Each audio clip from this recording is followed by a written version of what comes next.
Assalamualaikum warahmatullahi wabarakatuh. Waalaikumsalam warahmatullahi wabarakatuh. Alhamdulillah alamin. Wassalatu wassalamu ala asyrofil anbiya'i wal mursalin wa ala alihi wa ashabihi rasulillah ajmain. Utama sekali marilah kita panjatkan puji dan syukur atas kehadirat Allah Subhanahu wa taala yang telah melimpahkan rahmat dan karunia kepada kita semua sehingga kita dapat berkumpul di kampus yang kita cintai.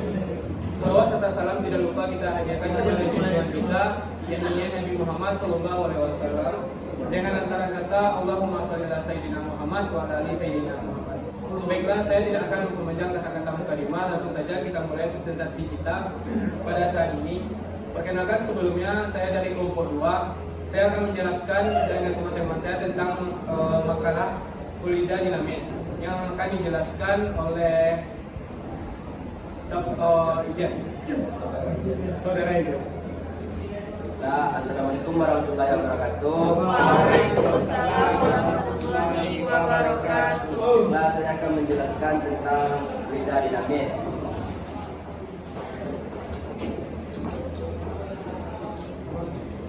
Fluida dinamis adalah merupakan fluida yang berupa zat cair maupun gas yang sifatnya bergerak dan mempunyai kecepatan yang sangat konstan terhadap waktu, atau kata lain tidak mengalami perubahan volume. Bentuknya tidak ketat, tidak turbulen, atau tidak mengalami putaran-putaran. Ciri-ciri fluida dinamis. 1. Fluida dinamis adalah ciri-ciri yang tidak kompresibel dan apabila diberi tekanan maka volumenya tidak akan berubah. 2. Ciri-ciri fluida dinamis yang kedua adalah tidak mengalami gesekan pada saat mengalir. Fluida dinamis dengan dinding bisa diabaikan. 3. Aliran stasioner dari fluida dinamis. Di tiap paket fluida dinamis memiliki arah aliran tertentu dan tidak terjadi turbulensi atau yang bisa juga disebut dengan pusaran. 4. Aliran dari fluida dinamis tidak lunak, merupakan memiliki kecepatan yang konstan terhadap waktu.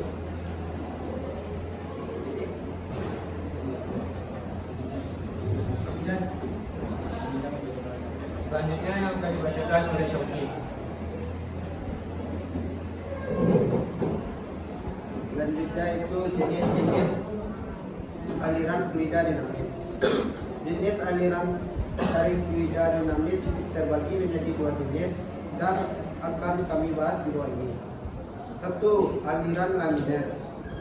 Aliran ini adalah aliran di mana paket fluida akan meluncur bersama dengan paket fluida yang berada di sebelahnya. Pada tiap jalur paket fluida tidak berseberangan dengan jalur yang lainnya. Aliran laminer ini sendiri adalah aliran yang ideal dan terjadi pada aliran fluida pada kecepatan yang lebih rendah. Kedua, aliran turbulen. Aliran turbulen adalah aliran di mana paket fluida tidak akan meluncur secara bersamaan dengan paket fluida yang berada di sebelahnya. Setiap jalur dari paket fluida dapat berseberangan dengan jalur yang lainnya. Aliran turbulen ini sendiri ditandai dengan adanya pusaran-pusaran air atau vortex ataupun turbulen dan terjadi jika kecepatan alirannya lebih tinggi. Selanjutnya, besaran fluida dinamis. Terdapat 2 besaran yang sangat penting untuk kamu pelajari dalam ilmu fluida. Yang pertama, debit air. Besaran pertama yang bakalan murah.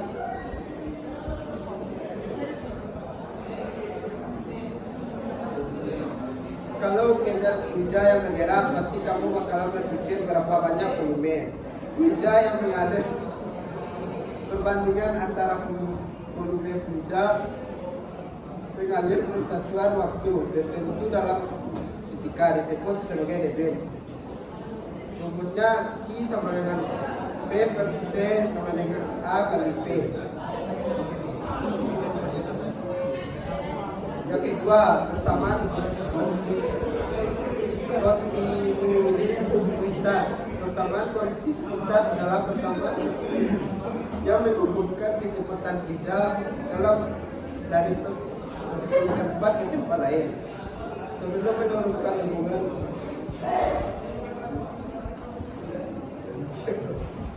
Anda harus memahami beberapa istilah dalam aliran faidah. Garis aliran diartikan sebagai jalur aliran faidah ideal. Garis singgung di suatu titik pada garis memberikan kita arah kecepatan aliran faidah. Garis aliran berpotongan sama lain tabung air adalah kumpulan dari garis-garis aliran. Menurut persamaan kontinuitas perkalian antara luas penampang dan kecepatan faidah pada setiap titik sepanjang tabung aliran adalah konstan. Persamaan di atas menunjukkan bahwa kecepatan faidah berkurang ketika melalui pipa lebar dan bertambah ketika melalui pipa sempit. Karena itulah ketika kita sedang perahu di sebuah aliran sungai, perahu akan melaju semakin cepat ketika celah hujan semakin menyempit.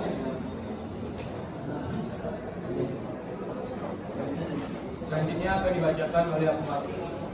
Selanjutnya penerapannya. Yang pertama asas kontinuitas, yaitu selang penyemprotan. Yang kedua penyempit pembuluh darah. Terus yang kedua asas Bernoulli, yaitu asas ini menjelaskan kalau energi potensial satu kolom tekanan titik dan energi kinetik satu kolom dalam setiap titik panjang garis harus dinilai yang sama. Selanjutnya contoh soal.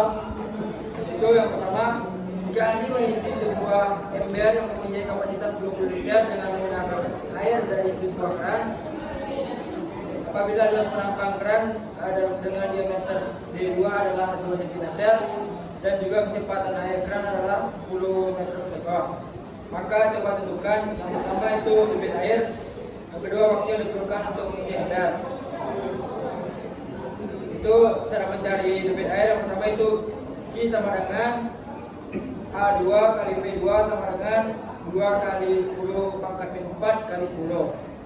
Q sama dengan 2 kali 10 pangkat min 3 meter kubik per sekon. Terus untuk mencari waktu yang diperlukan untuk mengisi ember, rumusnya T sama dengan V per Q. T sama dengan 2 kali 20 kali 10 pangkat min 3 per 2 kali 10 pangkat min 3 meter kubik per sekon. Jadi waktu yang diperlukan sama dengan 10 sekon. Selanjutnya kesimpulan. Faidah adalah suatu bentuk materi yang mudah mengalir, misalnya zat cair dan gas. Sifat kemudahan mengalir dan kemampuan untuk menyesuaikan dengan tempat berada merupakan aspek yang berbeda dengan zat beda.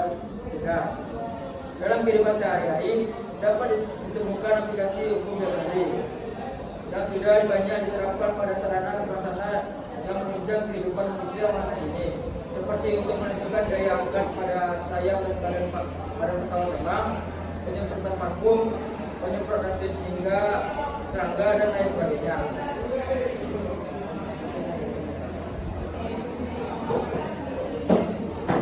Baik, mungkin cuma hanya itu yang bisa disampaikan tentang makalah faidah di Indonesia. Apabila ada kata-kata yang salah, mohon dimaafkan. Saya tutup dengan Assalamualaikum warahmatullahi wabarakatuh. Waalaikumsalam warahmatullahi wabarakatuh.